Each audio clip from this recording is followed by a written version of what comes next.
मैं रोहित मिश्रा आपके अपने परिवार ट्राई स्टार में स्वागत करता हूं। आशा करता हूं आप सभी लोग बहुत अच्छे होंगे। जैसा कि एसएससी पैटर्न को देखें, 10 तारीख से आपके एग्जाम शुरू हुए थे और हर एक शिफ्ट में बच्चे यहाँ से क्वेश्चन बहुत पूछा जा रहा है। तृतीय अनुपाती, मध्य अनुपाती और चतुर्थ अनुपाती, यहाँ से क्वेश्चन हर एक शिफ्ट में पूछा जा रहा है। मतलब एसएससी हर शिफ्ट में पूछ रही है और ये अंत तक पूछती रहेगी, क्योंकि एसएससी का पैटर्न होता है जो शुरू में चलता है अंत तक वही पैटर्न को फॉलो करती है। तो क्यों ना हम उन सब चीज़ों को आज ही पढ़ लें। एक क्वेश्चन आपका यहाँ से 100% क्लियर हो जाएगा और बहुत ही आसान क्वेश्चन होता है। ये फ्री का नंबर है, बट आप पढ़ के जाएंगे तो आज हम देखने वाले हैं जो अनुपात से संबंधित होते हैं। तृतीय अनुपाती की बात करें, मध्यमा की बात करें या चतुर्थ की बात करें या प्रथम की बात करें, यहाँ से क्वेश्चन हर एक शिफ्ट में पूछा जा रहा है। तो आने वाले शिफ्ट में, आपके शिफ्ट में भी ऐसा क्वेश्चन जरूर मिलेगा। तो चलिए शुरुआत करेंगे। सबसे पहले हम बात करेंगे किसकी? हम बात करेंगे कि इसकी कुछ ट्रिक की बात करेंगे। हालांकि इसका पहले बेसिक देख लेते हैं, इसके बारे में ट्रिक की बात करेंगे। सबसे पहले याद रखना, ए अनुपाते बी समानुपाते सी अनुपाते डी, ये आपने खूब पढ़ रखा होगा। ये हमारा एक यहाँ से फार्मूला तैयार होता है, ए अनुपाते बी समानुपाते सी अनुपाते डी। इसमें आपको सिखाया गया होगा कि बाहर बाहर का मल्टीप्लाई करते हैं और अंदर अंदर का मल्टीप्लाई करते हैं। इन दोनों को मल्टीप्लाई करेंगे तो आप कहेंगे a मल्टीप्लाई डी बराबर क्या होता है? b मल्टीप्लाई सी होता है। ठीक है, ये तो आपने सीख रखा है। बट आज हम इसका यूज नहीं करने वाले, आज हम दूसरे तरीके से सीखने वाले हैं, जिससे आप डायरेक्टली बिना पेन के भी आंसर निकाल सकते हैं। वो क्या तरीका रहने वाला है? तो याद रखना, हम बात करेंगे जब तीसरा अनुपात निकालना हो, में तीसरा यानी कि तृतीय अनुपात निकालना हो। अगर आपको तीसरा अनुपात निकालना है तो आपको याद रखना है, जब आपको तीसरा अनुपात रखेंगे क्या, b² a, बस आपको इतना याद रखना है। यदि आपने इतना याद कर लिया तो आपका एक क्वेश्चन एग्जाम में फिक्स हो जाएगा। तीसरा अनुपात यानी कि तृतीय अनुपात पूछा जाए तो आपको b²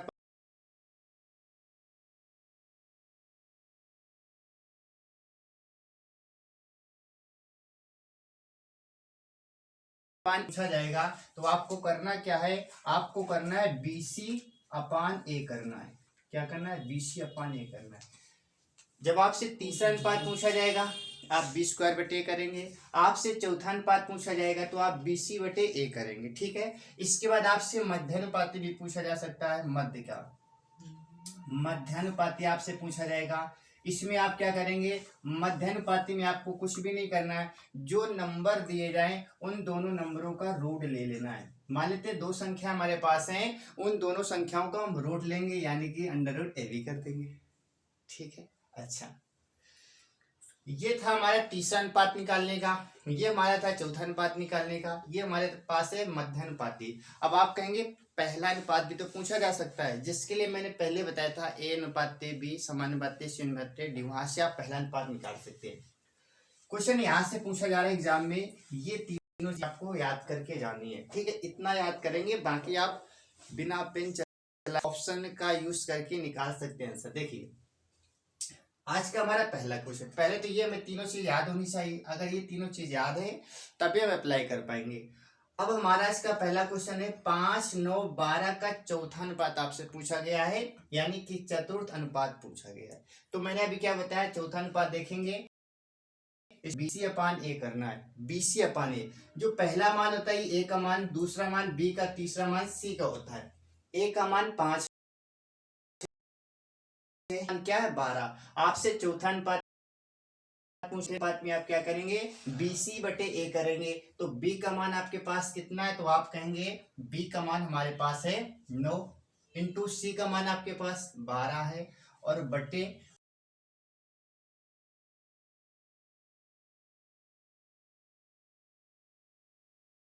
तो आपका चौथा अनुपात निकल आएगा। देखिए 12 9 108 करेंगे और भाग किसका देना है? 5 का। तो 5 का भाग देंगे, 5 दूना 10 कर देंगे।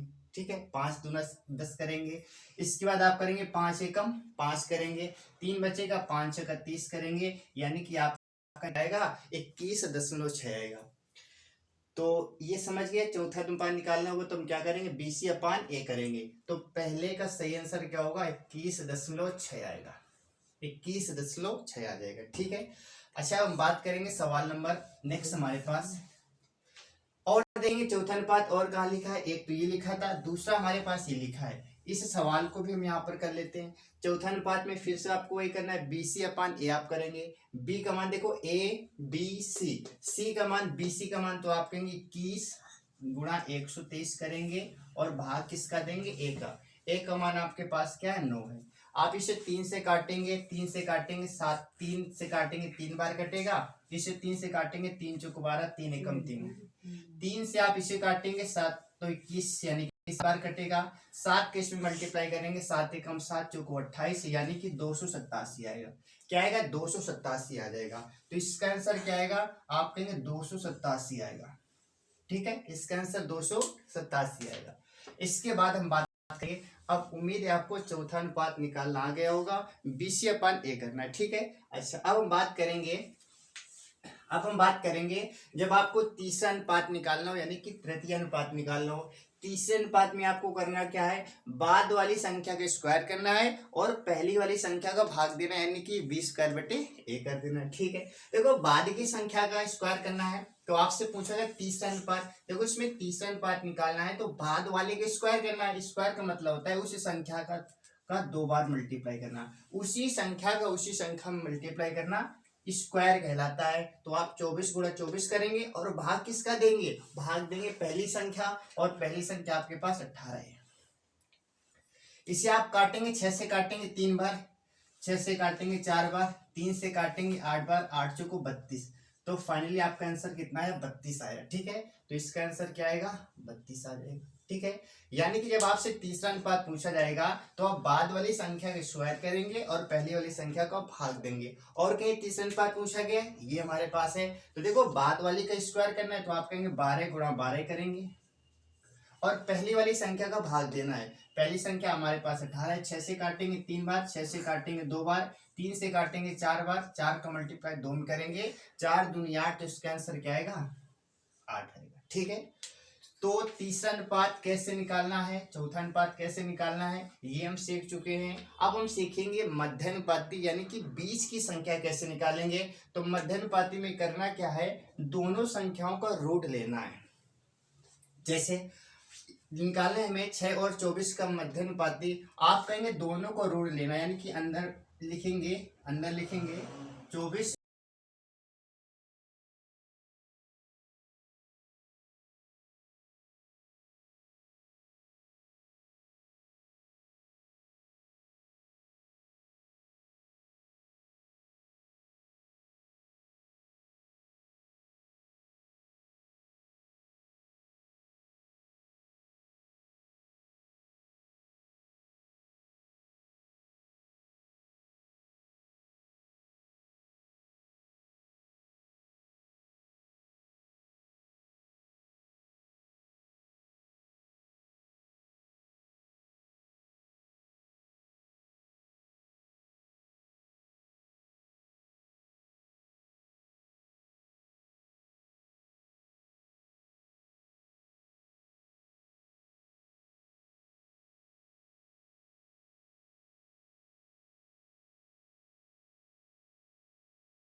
और, तो बताइए इसका आंसर क्या आएगा, आप कहेंगे 18 आ जाएगा। ठीक है।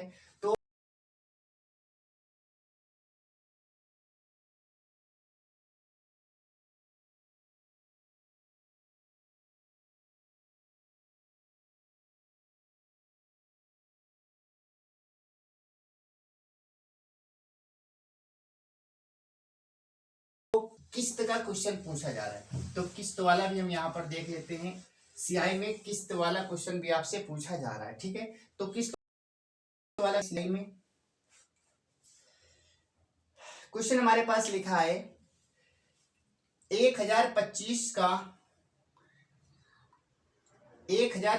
का ऋण 2 बराबर किस्तों में बांटना है। ठीक है। या फिर हम देख लेते हैं ये दूसरा जो बड़ा क्वेश्चन एक देख लेते हैं, 66,200 का ऋण, 66,200 का ऋण 66,200 का ऋण 3 बराबर वार्षिक किस्तों में चुकाना है।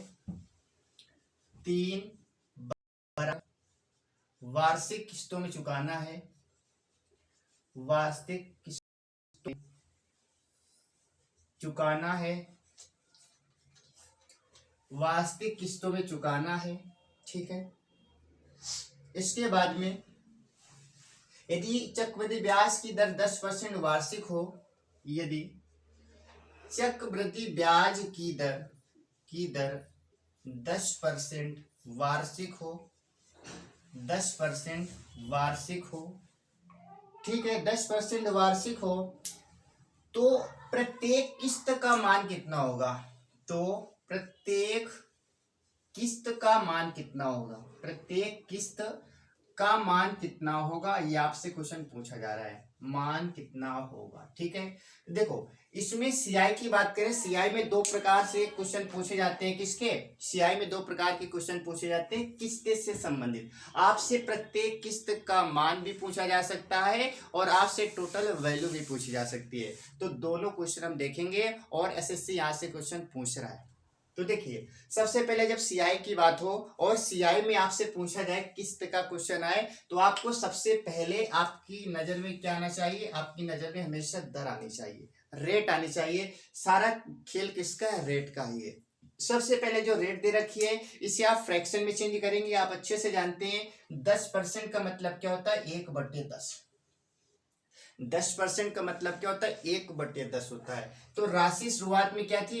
राशि शुरुआत में थी हमारे पास 10, 10 से क्या हो गई? 11। ये हमारा होता है मूलधन, ये हमारे पास होता है मूलधन। और ये क्या होता है? यहाँ पर जो हमारे पास किस्त बनती है, जो किस्त हमारे पास बनती है, यानी कि 10 से क्या हो गई राशि? 10 से, क्योंकि मूलधन में जब ब्याज जोड़ते तभी तो हमारे पास आता है चक्रवृद्धि ब्याज। तो याद रखना 10 से कहां पर, अगर 1 साल है तो 10 से 11, 2 साल है जिसका स्क्वायर करना, 3 साल है क्यूब करना, 4 साल है घाते 4 कर देना। यहाँ पर 3 साल की बात हो रही थी ना, इसमें कितने साल की बात हो रही थी? इसमें बात हो रही थी 3 किस्तों की बात हो रही थी। आप एक बार इसके स्क्वायर करेंगे, 10 के स्क्वायर क्या होगा? 100 हो जाएगा। ऐसे आप 11 के स्क्वायर करेंगे 121 आएगा। अब इसे 10 का क्यूब करेंगे तो 1000 आएगा, 1000, और इसका क्यूब करेंगे 1331 आएगा। यानी कि 1 साल का ऐसे लिखेंगे, 2 साल में स्क्वायर करेंगे और 3 साल में आप क्यूब करेंगे। इसके बाद आपसे कहा गया है जो किस्त है कैसी है? ये किस्त बराबर है। जब किस्त बराबर है तो याद रखना है इन सबको हमें बराबर करना होता है। जो नीचे रखा होता है वही सब कुछ ऊपर करना होता है। इसमें आप 1 का मल्टीप्लाई करेंगे, इसे आप 1331 बनाना चाहते हैं तो आपके इसमें 11 का मल्टीप्लाई करेंगे। इसे भी आप 1331 बनाना चाहते हैं, आप इसमें 121 का मल्टीप्लाई करेंगे। लेकिन जो आप राइट में करेंगे वही आप लेफ्ट में करेंगे। यहाँ पर 121 का मल्टीप्लाई किया, आपको यहाँ पर भी करना पड़ेगा। पर 11 किया, आपको यहाँ पर भी करना पड़ेगा। आपने यहाँ पर 1 का किया, आपको यहाँ पर भी 1 का मल्टीप्लाई करना पड़ेगा। सबको आप जोड़ेंगे। जब आप सबको जोड़ेंगे तो आप कहेंगे ये कितना बनेगा? इन दोनों का मल्टीप्लाई, तो आप कहेंगे 1210 आएगा, 1210 आएगा। यहाँ से क्या आएगा? आप कहेंगे 1100 आएगा। और यहाँ से क्या आएगा? यहाँ से 1000 आएगा, 1000 आएगा।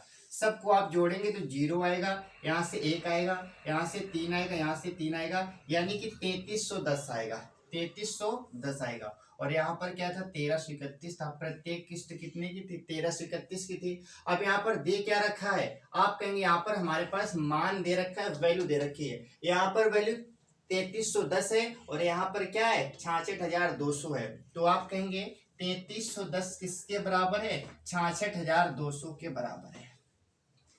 0 से आप 0 काटेंगे, 331 दूना क्या होता है? 662, यानी कि 20 बार कटेगा। कितनी बार कटेगा? 20 बार। आपसे प्रत्येक किस्त पूछी गई है और प्रत्येक किस्त है कितने की? 1331 रुपए की है। तो 20 का मान क्या होगा? आप कहीं इसमें 20 का मल्टीप्लाई करेंगे, वही आपका आंसर आएगा। देखिए, आप 0 लगा देंगे, 2 का करेंगे, 2 1 कम 2, 2 3 6, 2 3 6, 2 1 कम 2, यानी कि आपका आंसर क्या आएगा? 26,620, 26,620 आएगा। ठीक है। तो ये क्वेश्चन पूछा जा रहा है और आपको इसी प्रकार से करना है। तो ये तो पहला क्वेश्चन हो गया। और किस्त से संबंधित दूसरा क्वेश्चन कैसे पूछा जाएगा? इसमें 2 टाइप के क्वेश्चन पूछे जाते हैं। तो ये अपना पहला टाइप क्लियर हो गया।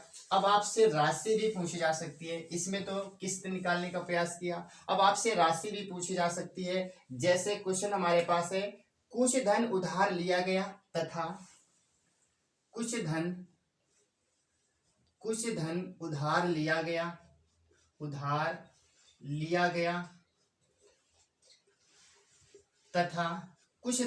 लिया गया तथा उसे 2 वार्षिक किस्तों में चुकाया गया। उसे 2 वार्षिक किस्तों में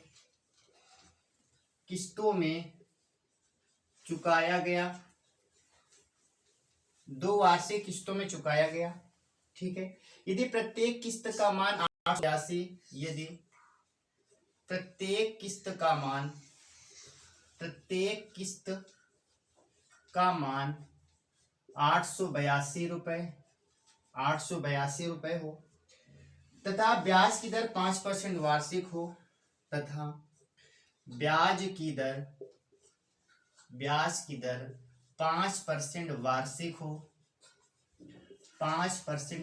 हो तो कितना धन उधार लिया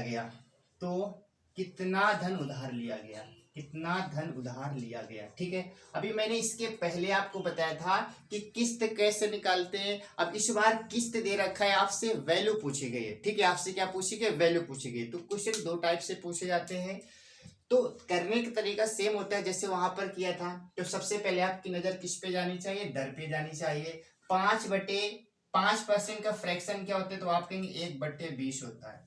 1/20 होता है। राशि 20 से क्या हो गई? आप कहेंगे 21 हो गई। 2 साल की बात हो रही ना, 2 वार्षिक किस्तों की, तो आप कहेंगे 20 के स्क्वायर 400 हो जाएगा।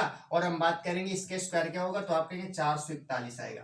क्या आएगा? 441 आएगा। लेकिन किस्त बराबर करनी है, आप इसमें 1 का मल्टीप्लाई करेंगे, इसमें आप 21 का करेंगे। यहाँ पर आपने 21 का किया है तो आप 21 का करना पड़ेगा और यहाँ पर 1 का करना पड़ेगा। ठीक है।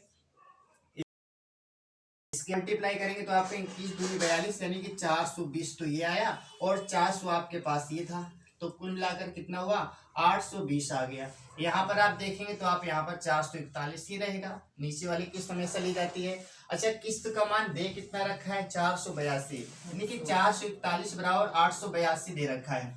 882 दे रखा है। आप 4 से काटेंगे, 441 दूना क्या होता है? 882 यानी कि 2 बार कटेगा। कितनी बार कटेगा? 2 बार। आपसे तो इसका मान पूछा गया है तो आप कहेंगे 820 गुना आप करेंगे 2 तो कितना आएगा? 8 दूनी 16, 1640 आएगा।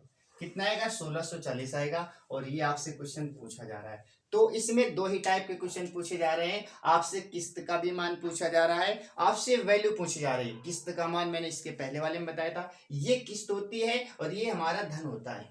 ठीक है। पिछली बार इसका मान दे रखा था, ये मान पूछा गया था। इस बार यह मान दे रखा है, इस मान को पूछा गया। तो कुछ भी आपसे पूछा जा सकता है, आप ऐसे निकालेंगे। ठीक है। तो ये थे हमारे 2 टाइप के क्वेश्चन। अब एक लास्ट क्वेश्चन और देख लेते हैं, वो भी क्वेश्चन बहुत पूछा जा रहा है। ठीक है। यानी कि कहीं ना कहीं इस क्लास में आपके 3 क्वेश्चन, 3 तरीके, 3 टाइप आपके क्लियर हो जाएंगे। और इसमें एक और जो कि प्रॉफिट एंड लॉस से है। ठीक है। लाभ और हानि से भी क्वेश्चन बहुत पूछा जा रहा है, उसकी चर्चा कर लेते हैं। क्वेश्चन हमारे पास है, यदि 15 वस्तुओं का क्रय मूल्य 12 वस्तुओं की विक्रय मूल्य के बराबर है। ठीक है। अच्छा, ये क्वेश्चन है, देखेंगे हम देखेंगे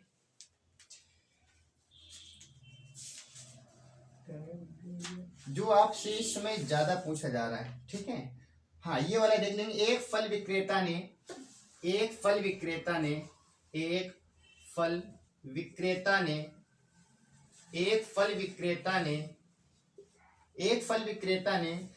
15 रुपए की 6 की दर से केले खरीदे। 15 रुपए की दर से 6 केले खरीदे।